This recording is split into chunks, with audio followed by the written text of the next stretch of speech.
Let me introduce our first speaker for the Inside 30 session, Jeffrey Godsick, Executive Vice President, Brand Strategy, and Global Partnerships, Sony Pictures Entertainment Motion Picture Group.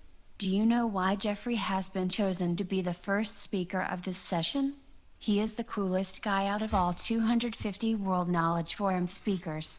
I, Furo, screened every single speaker, and I myself chose him. I hope he will be my virtual friend.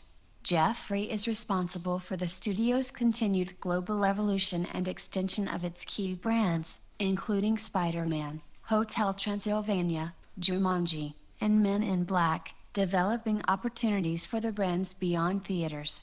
Prior to joining Sony Pictures, Jeffrey served as president of Fox Consumer Products at 20th Century Fox, and Senior Executive Vice President of Marketing at 20th Century Fox's film division.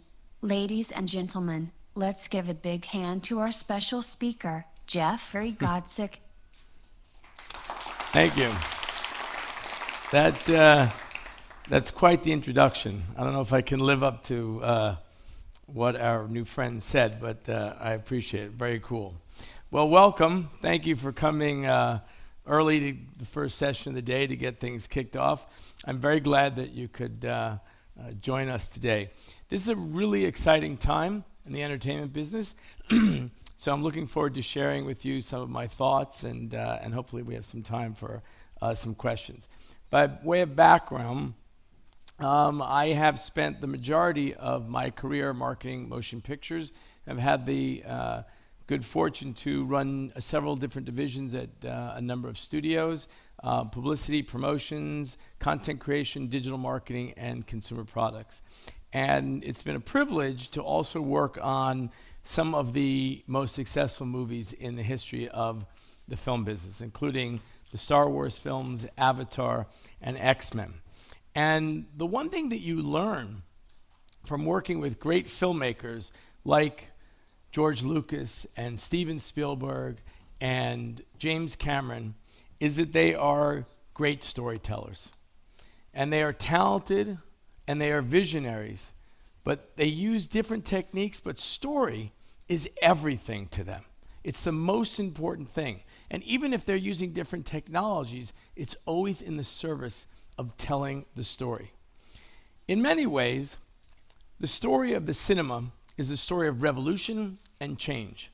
The introduction of sound in 1927 created an upheaval in the business, driving technology.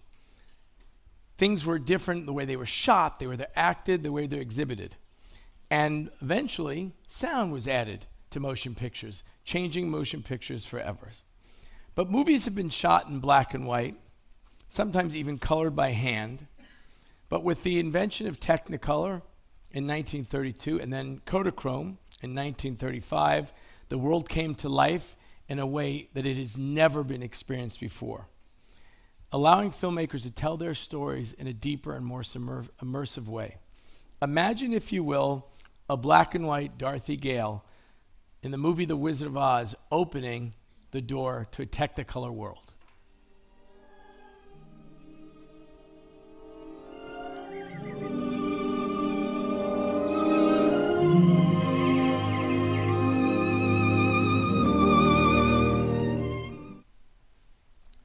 In that movie, when she went from black and white into Technicolor, it was the beginning of a major upheaval and change in the motion picture business. With the adoption of widescreen processes in 1950s, early 1950s, the cinema again opened itself up to new vistas and new storytelling as the CinemaScope screen was filled.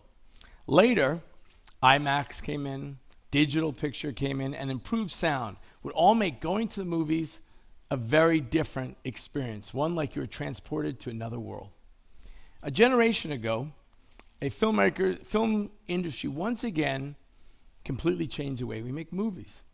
The third industrial revolution, the introduction of computing, starting in the 60s, going all the way through the 90s, drove the motion picture business into the digital age and generated a brand new opportunity for filmmakers to explore worlds never previously explored. Through these new technologies, The movies were able to bring you to the farthest reaches of space, take you to animated worlds unlike anything you've ever seen before, and immerse you into the world of 3D. Now it's rare that a movie does not use computer-generated imagery.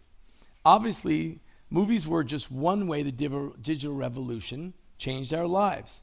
That's what a revolution is, total and all-encompassing. The industry weathered that change as it always has. More recently, we're now seeing another paradigm shift. And like the third industrial revolution, the new fourth industrial revolution is seeding a change, and human beings are responding in really interesting ways. But I'm getting ahead of myself. Like all stories, this one has a beginning. So let me tell you a story. The story of storytelling, if you will. Fade in to the first human beings as they cook the day's meal around a campfire. They sit, they talk, and they share. Maybe they're talking about the hunt that happened that day or something else. This was the beginning of storytelling. And the mechanism in this case was verbal communication. This is where the value of word of mouth was born. You tell me a story, I pass it to a friend. It's a very personal one-on-one interaction. Cut to a cave in Lascaux. As the images are painted on a wall, the first images. This is really the first time that audiences can see the story without the storyteller being there. The communication is no longer verbal. The storyteller leaves images and their story for decades and millennial to come, for the future. Dissolved to a theater on the South Bank in London in the 1500s. The wealthy sit in seats, and the not so wealthy stand on the floor, hurling insults and praise at the actors as they perform the works of William Shakespeare, the greatest literature the English language has ever known. And now we take another jump in time. With the harnessing of electricity, storytelling evolves yet again and takes a major leap forward. We cut to a Nickelodeon in New York City. As the introduction of cinema brings people together to the picture show. Next scene, a living room, anywhere in the world, as the family gathers together around a television to watch their favorite show. With the advent of the digital revolution, storytelling takes another leap. Bam, the family morphs and goes full color. From the 50s to the 80s and beyond, with VCRs and DVDs, make it possible for the family to gather together to watch movies at home. The common thread here is not technology. It's not even the stories. It's that we are gathered, that we are together. Storytelling, entertainment, if you will, has always been a shared experience. This is how we connect with each other, how we forge vital emotional bonds that form our lives. We're gathered, we share, we laugh, and we talk about what we've seen. The story doesn't end when the lights come up. The end. And they lived all happily after ever, right? Well, we'll see. In every good story, you have that point where everything changes. And we're at that point right now. We're in the midst of the fourth industrial revolution.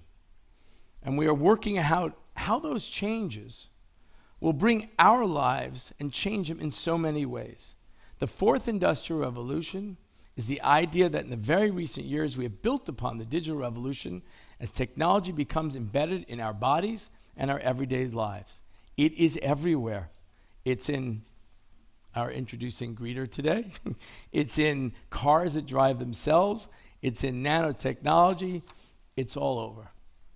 But what I find most interesting about the fourth industrial revolution, what makes it different, is that even though we are seeing technology spur these advances, the technology is driving a social change. We are more connected to each other through the web and other digital platforms than we ever have before. I'm connected to people on the other side of the planet that my grandparents could never even have imagined.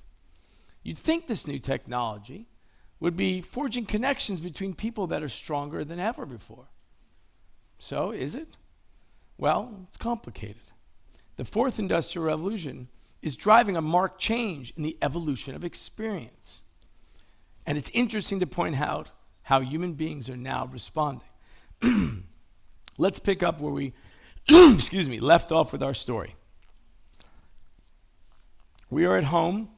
The family is gathered around the TV set, watching one program together. Well, that's quickly changing, as you know.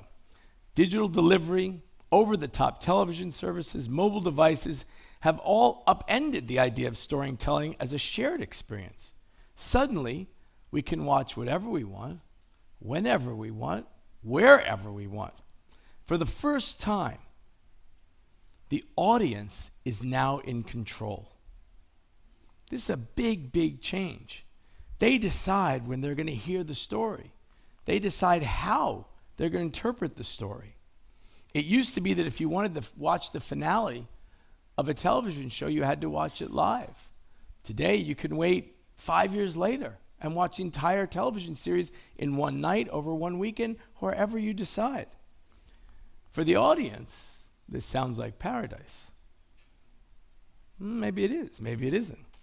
In many ways, we love having unlimited options. The experience is customized to us, and by definition, is flexible. But there's something missing. When we used to gather together, we might still be gathered, but we're separate often, even when we're gathered. In a family, maybe the dad's on the phone, the mom's on a tablet, the kids are playing games, and often people are doing 2, 3, 4 things at the same time. It's great in a way because the era of fighting for the remote control for the TV is now over. Peace and harmony reigns in the home and in the world. But I think it's come at a price. What used to be a group experience is now an individual one, even an isolating one. Even when we share our video experiences on so-called social media, it's still a solitary activity. We've never been more connected, but we've never been more alone. That is the evolution of the way we're now consuming entertainment, a shift in control. What this means is the shift in control is propelling a rapid desocialization, and that is driving another shift along a parallel track in response. This is the crux of the change that we are seeing. The way human beings are responding to desocialization is kind of fascinating. And it has been a significant impact in the decisions that we make each and every day in the entertainment business. Our consumption of entertainment in isolation is driving the need for social gathering, unique experiences that we cannot reproduce at home or when we're alone. The need for social interaction has created this shift, and it's rekindled live events, theme parks, sports, concerts are all growing at rapid pace, but they aren't replacing the technology options. Technology, in fact, is growing at an all-time high as well. So instead of technology replacing the physical experience, they're both growing rapidly. But it's important to note that attendance at live events and spaces is where people are sharing and gathering again, something we'll return to in a minute. There's lots of data to support this. Young adults are reprioritizing totally the way they spend their money. It's no longer just about the latest gadgets or the latest designer clothing or accessories. Instead, they'll use that money on a great meal, on a live performance, or on some other kind of immersive experience, drawn by the shared nature of being gathered together. A CNBC News report memorably put it this way: millennials think that money is made for memories. They are evolving from the accumulation of material goods to the accumulation of emotional feelings. That's a really important change. That's a change that's been sparked by this isolation that technology has also given us. In some ways, we're actually returning full circle to the idea of the campfire. The shared experience is driving emotion. So the immersive revolution has begun. The idea here is that two popular trends in culture, which are seemingly working towards opposite ends, the physical immersive experience, the technology experience, are actually both growing and moving forward at the same time. So what does this look like? Well, for starters, it's not limited to one particular city or one particular culture. So I would like to give you some examples on where this is going and what it looks like a little bit. So we're going to start with something called Secret Cinema. Secret Cinema is in London, about to travel the world, and it's an amazing environment. I had a chance to go in Paris about 5 months ago, and Secret Cinema recreates the feeling, the world, the sets of a particular motion picture. And about 1,000 people an evening go and dress in costume related to that movie experience and share that movie in a way that is more immersive than they ever could before. I've been feeling old, I've been feeling cold. You're the heat that I know. Listen, you are my sun.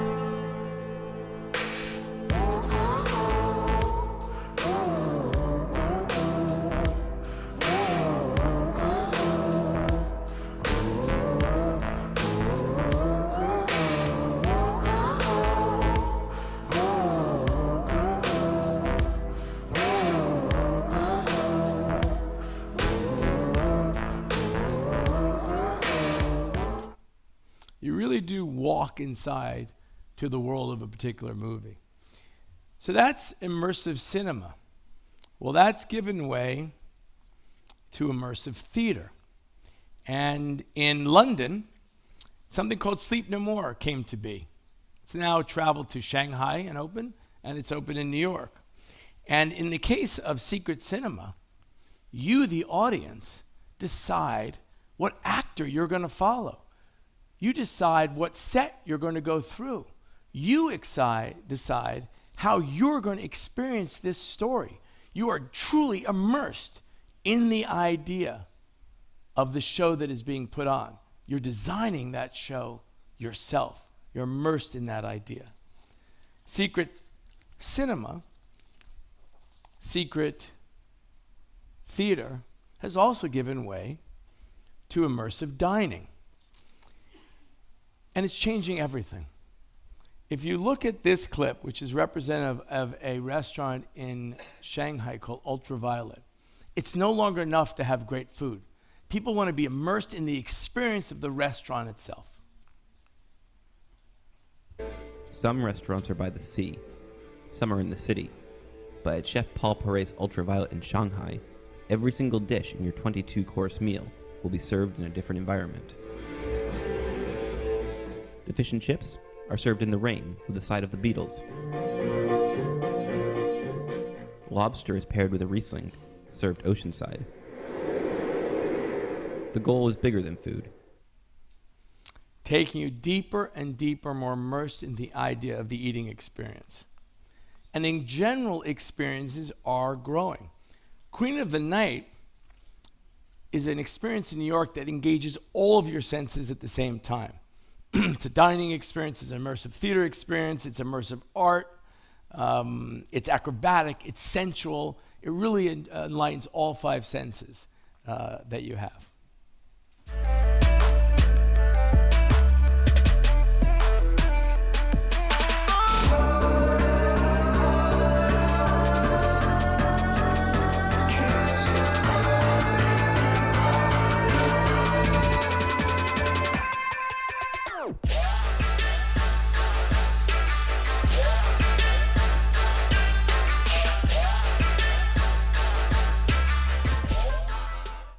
Going to dinner is just not the same.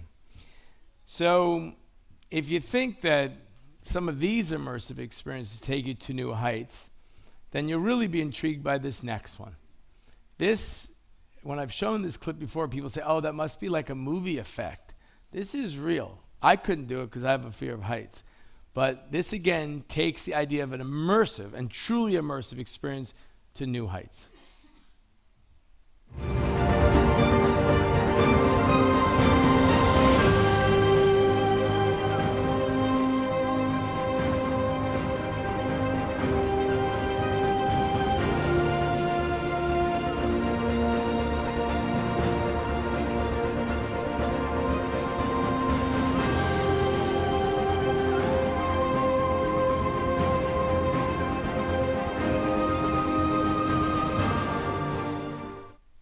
I always wonder what happens if you need to go to the bathroom in that case, and I don't really want to think about it. There was a time that even going to a hotel was enough of an experience. Today, people want to be deeper experience-wise into a hotel. This is a hotel, an event venue, that actually goes away every single year and has to be rebuilt.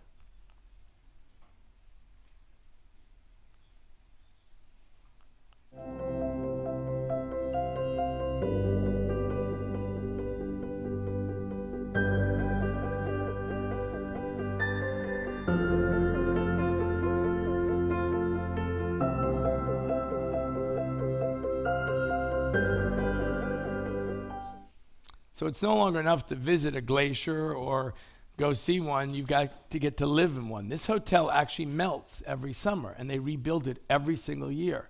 And all of those rooms and that bar and the restaurant inside the hotel are all made of ice. Every single thing is actually made of ice.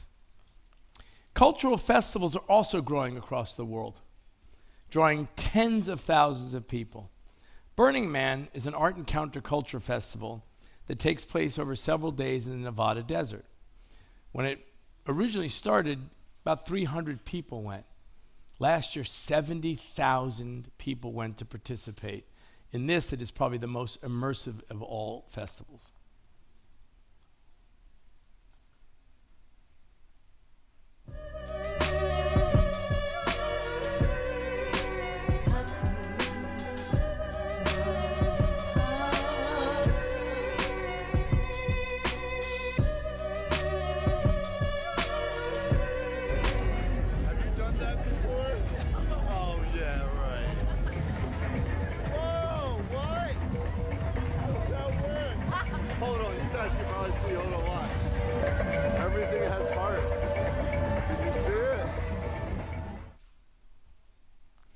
Even museums, once a quiet and subdued place, is transforming. Museums are becoming experiential. It's not enough to just look at a picture anymore. Now you can immerse yourself in the art itself. You can participate in the art. Ultimately, you become part of the art.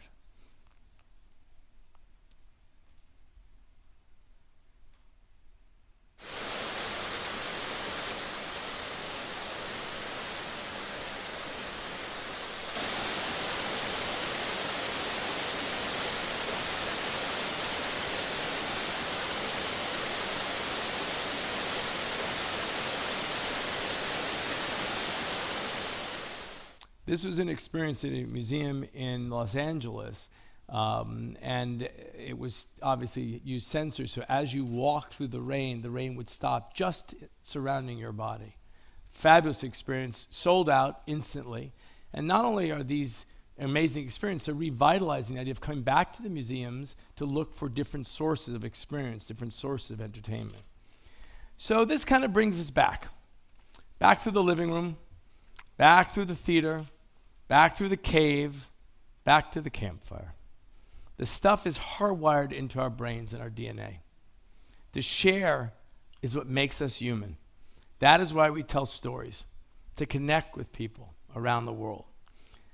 This is the challenge of entertainment for the next generation. We see audiences continue to fragment, and if so, we will see special moments being created or destroyed. But we're at a really interesting time because technology, as amazing as it is, has not replaced the physical experience. It's actually caused people to want to regain and recapture the physical experience, but in ways they never have before. Some technology-driven, some not. And that really is what we have to think about in creating entertainment for the future. We need to think about the balance of what consumers are really interested in, because there are things technology can take you to in VR and AR that are absolutely extraordinary. And then there are physical experiences that can't even begin to be replicated in those technologies. So as I say in the last slide, to share is human. Thank you. I've got like 3 minutes, because I timed this out perfectly. I take a question or two if anybody has one. If not, then we're all set. Who's brave? Come on. I'll tackle anything you want. No? Okay, thank you all for coming. I really appreciate it. Enjoy the rest of the conference.